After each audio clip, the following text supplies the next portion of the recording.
Hello everyone, welcome back to my channel. पिछले part में हमने देखा था कि क्यू ने मैक को बाथरूम में छिपाया था और कॉन भी बाथरूम में गया और ज़ोर से चिल्लाया। अब आगे कॉन की चिल्लाने की आवाज़ सुन सब बाथरूम की तरफ जाते हैं और क्यू बाथरूम का दरवाज़ा ज़ोर ज़ोर से खटखटाकर बोलने लगती है, पी कॉन, उसे कुछ मत करना, पहले तुम बाहर आओ, मैं तुम्हें सब समझा दूंगी।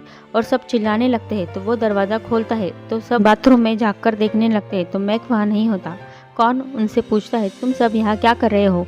क्यों बोलती है, तुम चिल्लाए क्यों थे? तो वो बोलता है, मेरा टॉवल बालकनी में रह गया था और मैं लाना भूल गया था इसलिए। लेकिन तुम सब क्या बोल रहे थे कि किसके साथ कुछ मत करो, हाँ? तो वो बहाना बनाती है कि बाथरूम में एक और कॉकरोच था, तुम उसे छोड़ दो, उसे मत मारो।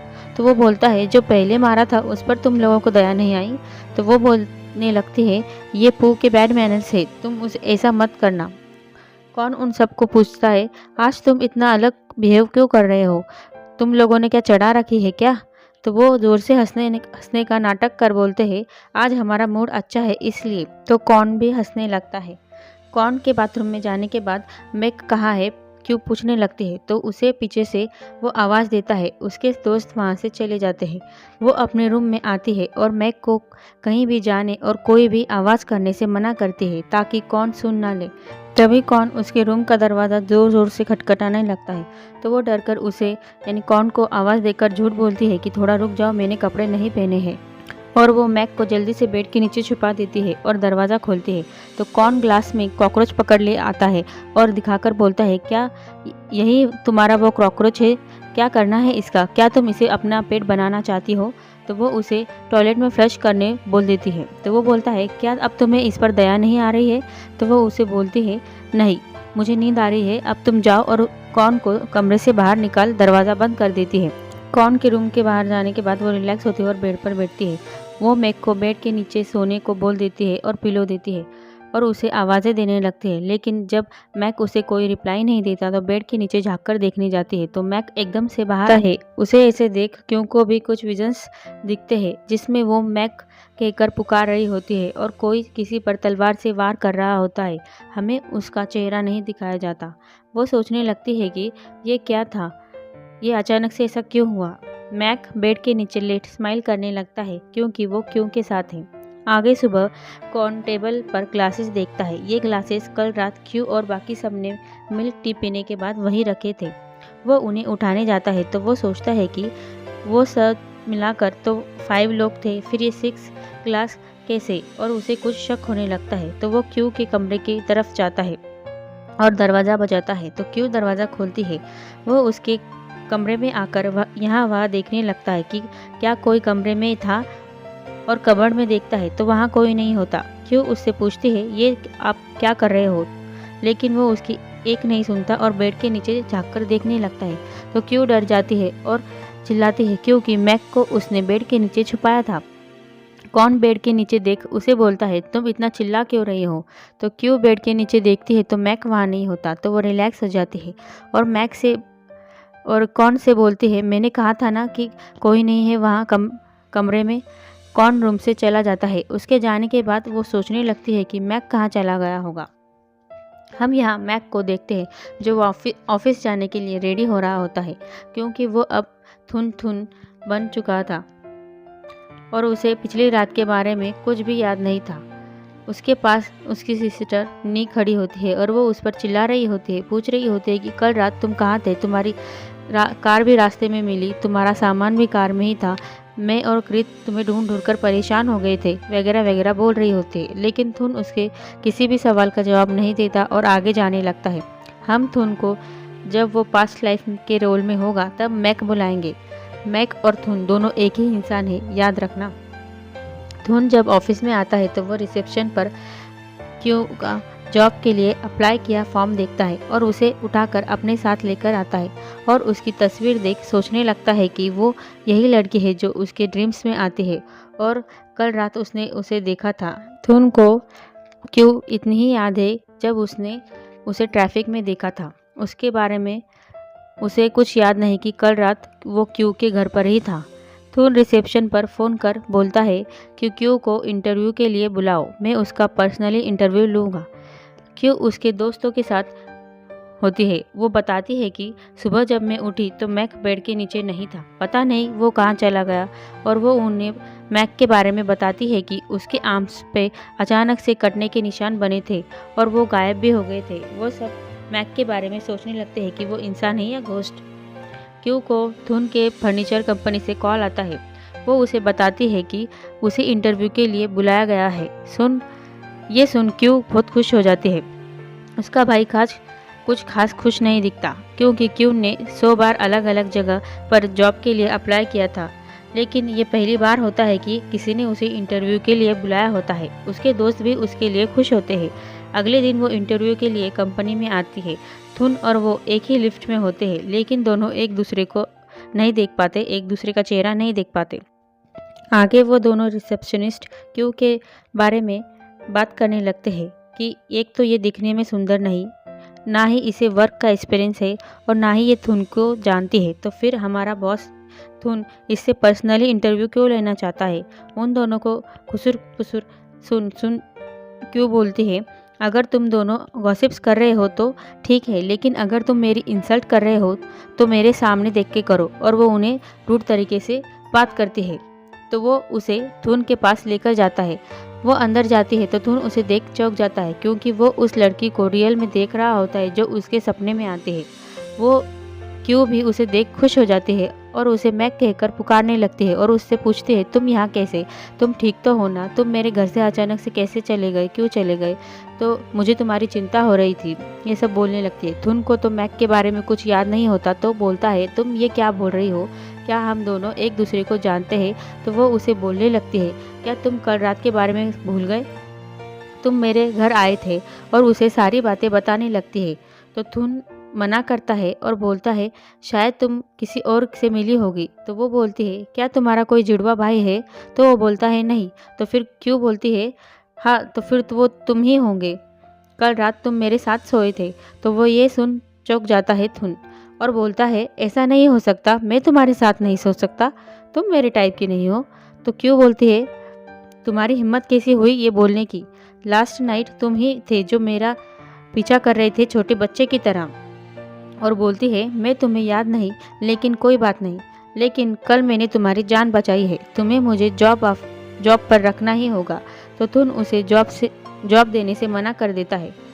तो क्यों बोलने लगती है, पहले तो तुमने मुझे इंटरव्यू के लिए बुलाया, मेरा टाइम वेस्ट किया, और अब बिना इंटरव्यू लिए मुझे जॉब भी नहीं दे रहे हो। और उसे शैतान कही के बोल के जाने लगती है। वो उसे रोकता है, लेकिन वो नहीं रुकती और वो ना ही उसका कुछ सुनती है और वो आगे जाने लगती है। तो धुन को गुस्सा आ जाता है, जिसकी वजह से वहाँ रखा कांच का ग्लास उड़कर डोर पर जा गिर टूट जाता है। क्यूब को लगता है कि उसने उस पर वो फेंक कर मारा, तो वो उस पर चिल्लाने लगती है। तो वो बोलता है, ये मैंने नहीं किया, ये अपने आप उड़ गया। तो क्यूब को गुस्सा आ जाता है और वो भी धुन को पिलो फेंक मार के बोलती है, ये भी अपने आप से उड़ के आ गया। और बोलने लगती है, आगे तुम मुझे कहीं बाहर मत मिलना, नहीं तो कोई शार्प चीज़ से मारकर तुम्हारी आंखें फोड़ दूंगी। और तनतनाती हुई वहाँ से चली जाती है। उसे उस पर बहुत गुस्सा आ रहा होता है। अगले सीन में धुन डॉक्टर क्रित को मैक और क्यू के बारे में बता रहा होता है। वो उससे बोलता है, पिछले 10 सालों में मैक कभी नहीं आया, लेकिन जब से मैंने मेरा घर और ऑफिस इस जगह पर शिफ्ट किया है, तब से मुझे ऐसा लगने लगा है कि जैसे मैं किसी चीज़ के नज़दीक आ गया हूँ। मेरी कंडीशन फिर से वैसी हो गई है। तो क्रित बोलता है, तुम्हें कोई बात परेशान कर रही होगी या फिर तुम्हें किसी बात का स्ट्रेस होगा जो तुम हैंडल नहीं कर पा रहे हो, इसीलिए मैक को आना पड़ा। क्रित बोलने लगता है, तुम्हारी कंडीशन उन दूसरे लोगों से अलग है जो डिसोशिएटिव आइडेंटिटी डिसऑर्डर यानी DID से सफ़र कर रहे होते हैं। वो लोग अपनी पर्सनैलिटी से अलग बन जाते हैं। वीक इंसान स्ट्रॉन्ग इंसान के पर्सनैलिटी में खुद को बदल लेता है, और कुछ शाय इंसान अपने आप को कॉन्फिडेंट इंसान में बदल लेते हैं, क्योंकि वो उनकी प्रॉब्लम को सॉल्व नहीं कर पाते, तो वो अपने आप को बदलकर अपनी प्रॉब्लम सॉल्व कर लेते हैं। और दूसरी बात, वो अपने आप को दूसरे किसी आइडेंटिटी में बदलते हैं तो उन्हें उसके बारे में याद होता है।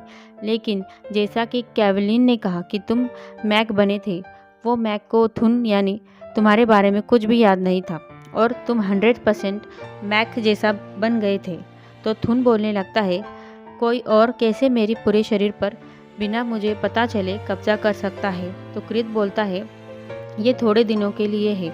तो थुन उससे उसकी चीज़ों को फ्लाई करने के कंडीशन के बारे में पूछने लगता है। तो कृत उससे कुछ वीडियोस दिखाता है जिसमें कुछ लोग चीज़ों को हवा में उड़ाकर कंट्रोल कर सकते थे। वो बोलता है कि ये टेक्निक बहुत से लोगों के पास है, कुछ कंट्रीज़ में तो ऐसी टेक्निक को सिखाने के लिए स्कूल तक ओपन की है। मुझे लगता है उन स्कूल में तुम्हारा एडमिशन करवा लेना चाहिए ताकि तुम चीज़ों को उड़ाना कंट्रोल करना सीख सको, जिससे कि तुम्हारी फर्नीचर की कंपनी को सामान इधर उधर करने के लिए किसी को हायर ना करना पड़े और तुम्हें तुम्हारे पावर्स का इस्तेमाल करके सोफ़ा और डेस्क को यहाँ से वहाँ कर सकते हो, जिससे तुम्हारे पैसे भी बच जाएंगे। तो तुम उससे चिढ़कर बोलता है मैं यहाँ टेंशन में हूँ और तुम्हें मजाक सूझ रहा है। वो बोलता है मैं तो तुम्हारा स्ट्रेस कम करने की कोशिश कर रहा था।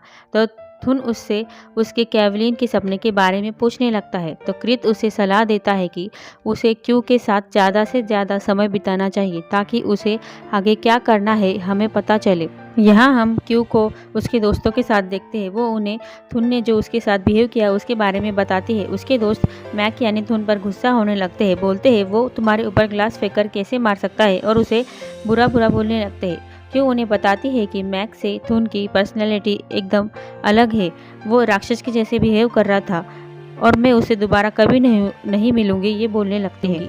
यहाँ हम नोंगनी को देखते हैं जो कहीं जाने के लिए रेडी हो रही होती है और बार में हम कॉन को देखते हैं जो गाना गा रहा होता है। गाना गाने के बाद सारी लड़कियाँ आकर उससे चिपकने लगती है। तो एक लड़की आकर उसके गले में हाथ डालती है तो सारी लड़कियाँ वहाँ से चली जाती है। नोंगनी भी उस बार में आने के लिए रास्ते में होती है। कौन वो लड़की से चिपक कर चल रहा होता है। तभी सामने से उस लड़की का दूसरा बॉयफ्रेंड आ जाता है। तो उसे देख वो कौन को ढकेल नाटक कर बोलती है तुम कौन हो और तुम मुझे टच क्यों कर रहे थे। तो उसका बॉयफ्रेंड बोलता है क्या मैं तुम्हें स्टूपिड लगता हूँ और उस लड़की पर हाथ उठाता है। तो कौन उसका हाथ पकड़ लेता है। वो लड़का उसे मारने लगता है। उन दोनों के बीच फाइट शुरू हो जाती है। उस लड़के के और दोस्त वहाँ आ जाते हैं तो कौन डर कर वहाँ से भागने लगता है और एक जगह कोने में छुप जाता है और वो लोग उसका पीछा कर रहे होते हैं। वहीं से नोंगनी गुजर रही होती है तो वो उसे खींचकर किस कर लेता है उन गुंडों से बचने के लिए। ये सीन तो बहुत सारे ड्रामास में होता है। लड़का जब मुसीबत में होता है तो बचने के लिए वो लड़की को किस कर देता है। नोंगनी कौन को थप्पड़ मारती है तो वो उससे माफ़ी मांगते हुए खुद को एक्सप्लेन करने की कोशिश करता है, लेकिन वो उसकी नहीं सुनती। तो वो उसका हाथ पकड़ लेता है तो वो उसे छोड़ने को बोलती है और बोलती है मैं तुम्हारे ऐसे जगह किक मारूंगी।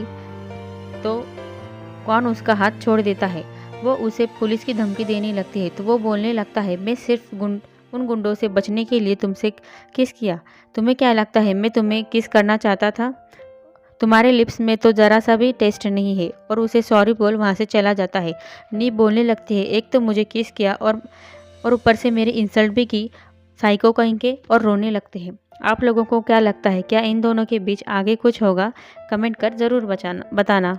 अगले दिन क्यू दूसरी जगहों पर जॉब के लिए न्यूज़पेपर में ढूंढ रही होती है। उसे थुन की सेक्रेटरी कॉल कर बताती है कि उसे जॉब पर रख लिया है। तो क्यू को गुस्सा आता है और बोलने लगती है कल ही तुम लोगों ने मुझे जॉब नहीं दी, तुम्हारे बॉस को बोलना भाड़ में जाए वो। तो थुन उससे बात करने लगता है। वो क्यू को मनचाही सैलरी देने के लिए तैयार हो जाता है, लेकिन क्यू उसे वहाँ काम करने से मना करती है। तो वो उसे पुलिस की धमकी देकर बोलने लगता है कल तुमने मेरे बॉक्स को किक मारा था और मेरे मर्चेंडाइज को डैमेज कर दिया। तुम्हें पता है कि कितने महंगे थे वो। अगर तुम यहाँ काम करने आओगी तो मैं पुलिस में तुम्हारी कंप्लेंट नहीं करूँगा और तुम्हें डबल सैलरी दूंगा। तो वो बोलती है तुम मुझे धमकी दे रहे हो या डरा रहे हो, मैं नहीं आऊँगी।